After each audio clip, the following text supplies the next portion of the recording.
How many streaming TV services are you signed up for? A TiVo Trends report puts the number at 9. A JD Power report puts it at 4.5. And while the numbers differ, both reports say people are subscribing to more streaming services than they did last year. TiVo says 25% more. And JD Power found that 79% of the people they surveyed say they're spending the same or more time streaming than they did 6 months ago. Regardless of how much you stream or how many services you subscribe to, if you use them all and can afford them, great. But if you have a set it and forget it mindset, you might not need all those services. Yeah, you might be guilty of the number one mistake cord cutters make, having a cable mindset. In this video, we'll show you how to get the most value for your streaming services, set a streaming budget, and break free of the cable TV mindset. When you cut the cord on cable, did you also cut the cable mindset? Here's a quick way to tell if you're committing the cardinal streaming TV mistake. When is the last time you looked at how much you're spending on streaming services? Live TV streaming services raise their rates all the time. If you aren't keeping an eye on your cost, you could be defeating the entire reason you killed cable in the first place. Yeah, that same TiVo Trends report found that 23% of people never evaluate their streaming spending. And another 26% look at their costs less than once a year. Only 22% examine it every few months, which is what we recommend. As more cable replacements become available, it gets harder to figure out which ones are the best streaming services for you. From month to month, many people churn through different alternatives to cable, changing up their streaming TV bundles, trying to find the right combination. Yeah, and as we shared in our Hulu price increase video, in addition to new services coming online all the time, existing ones raise their rates often. As prices rise, there are 2 questions you must be able to answer. How much is too much for a streaming service you subscribe to? And how many streaming services do you have? Streaming services like Hulu, YouTube TV, and others are testing the waters actively to see how much you're willing to pay before you walk away to another option in the increasingly crowded streaming space. Since streaming services don't have contracts, you can and should cancel whenever you need or want to. All of the major streaming services are investing big time in content right now. That costs money. They'll recoup those costs by charging us more to watch it. They know there's only so much room in the crowded streaming space. Eventually, the herd will thin out into the top options in 4 rough categories. Live TV streaming services like YouTube TV and Fubo, which cost about $65 a month. On-demand options like HBO Max and Netflix, which cost about $15 a month.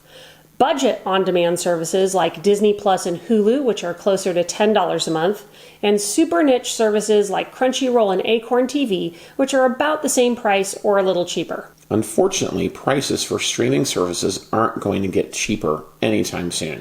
For that reason, and to help make choosing between services easier, a streaming budget is a must-have for every cord cutter. For that reason, and to help make choosing between services easier, a streaming budget is a must-have for every cord cutter.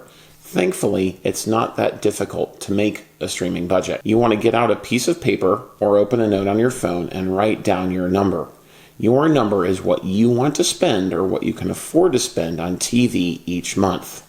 A JD Power report from August found that the average person spends $55 a month on streaming.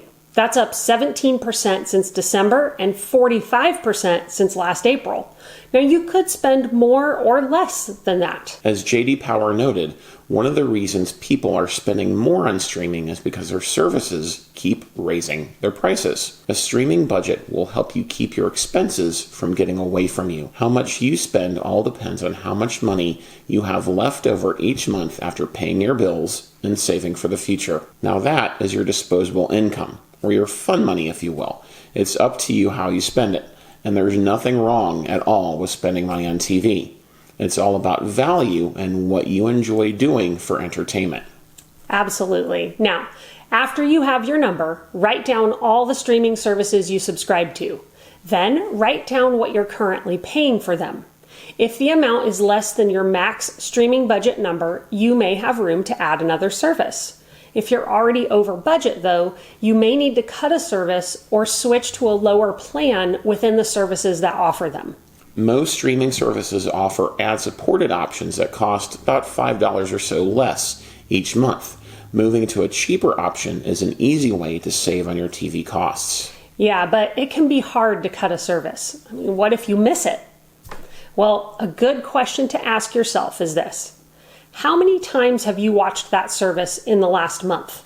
If it's 0 or maybe just once or twice, chances are good that you can cut it without missing it. Now, when a new service comes on the market and it looks interesting to you, don't add it without looking at your budget to see if you can actually afford it.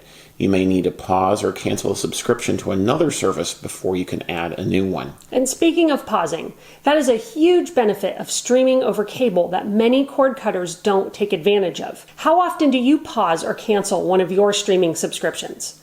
Do you ever move up or down between tiers or plans throughout the year? If not, you may still have a cable mindset. And as we discuss in our Don't Do This After Canceling Cable video, forgetting to pause subscriptions is one of the biggest things that people forget after canceling cable. You can watch that video for more cord cutting tips now. Yeah, pausing, switching plans, or canceling service is easy and only takes a couple of minutes. And it's also one of the best ways to ensure you get the most value for your spending. Maybe you know you have too many streaming services and you want to trim down.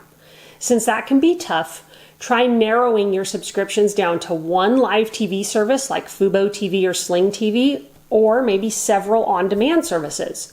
Whatever your number, look for the combination of services that will give you the most of what you want for the best price possible.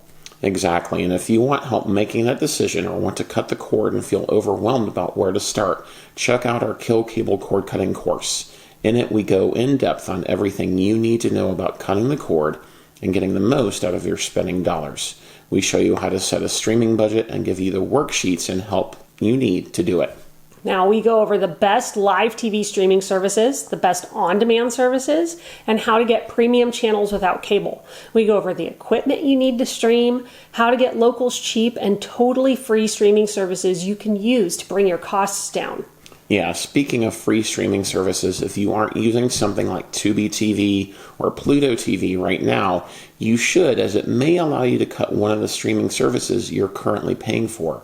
You can learn more about those services and the other best free TV streaming services in our video on that topic. Free services won't replace everything, but they can be a great resource to use to help you stretch your spending dollars further. All right, that does it for this video. Let us know how many streaming services you're subscribed to in the comments below. And if you haven't already, like, subscribe, and turn on notifications so you can get all our new streaming news and reviews when they drop. Thanks for watching, and we'll see you in our next video.